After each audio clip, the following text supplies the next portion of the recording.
Hello everyone. അപ്പോൾ 2025 നമ്മുടെ Kerala engineering and pharmacy എക്സാമിൻ്റെ ഡേറ്റുകൾ ഓൾറെഡി പ്രഖ്യാപിച്ചിട്ടുണ്ട്. നമുക്കറിയാം 2025 ഏപ്രിൽ 24 മുതൽ 28 വരെയാണ് നമ്മുടെ എക്സാമിൻ്റെ ഡേറ്റ് ഇപ്പോൾ പറഞ്ഞിട്ടുള്ളത്. എല്ലാ ദിവസവും ഉച്ചയ്ക്ക് ശേഷം 2 മണി മുതൽ 5 മണി വരെ ആയിരിക്കും നമ്മുടെ എക്സാമിൻ്റെ ടൈമും പറഞ്ഞിട്ടുണ്ട് അല്ലേ. അപ്പോൾ നിങ്ങൾ എക്സാമിന് വേണ്ടിയിട്ടുള്ള പ്രിപ്പറേഷൻ തുടങ്ങേണ്ട സമയമായിരിക്കുകയാണ്. അപ്പോൾ നമ്മൾ പ്രിപ്പറേഷൻ തുടങ്ങുന്നതിന് മുന്നേ തന്നെ നമ്മൾ എന്തറിഞ്ഞിരിക്കണം, നമ്മുടെ എക്സാമിൻ്റെ ആ ഒരു ഡീറ്റെയിൽഡ് ആയിട്ടുള്ള പാറ്റേൺ കൃത്യമായിട്ട് നിങ്ങൾ മനസ്സിലാക്കിയിരിക്കണം.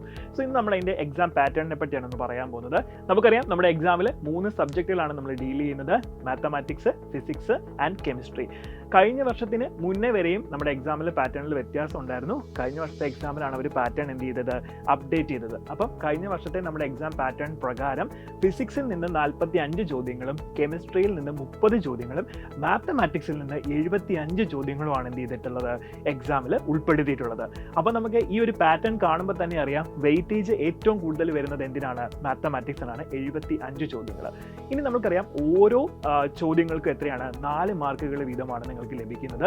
സോ അങ്ങനെ നോക്കുവാണെങ്കിൽ ഫിസിക്സിന് നമുക്ക് കാൽക്കുലേറ്റ് ചെയ്യുമ്പോൾ 45 ചോദ്യത്തിന് 4 മാർക്ക് വെച്ച് നമുക്ക് 180 മാർക്കും, കെമിസ്ട്രിക്ക് 30 ചോദ്യങ്ങൾക്ക് 4 മാർക്ക് വെച്ച് 120 മാർക്കും, അതേപോലെ തന്നെ നമ്മുടെ മാത്തമാറ്റിക്സിന് 75 ചോദ്യങ്ങൾക്ക് 4 മാർക്ക് വെച്ച് 300 മാർക്കും, ടോട്ടൽ 600 മാർക്കിലായിരിക്കും നമ്മുടെ എക്സാമിൻ്റെ മാർക്ക് വരുന്നത്.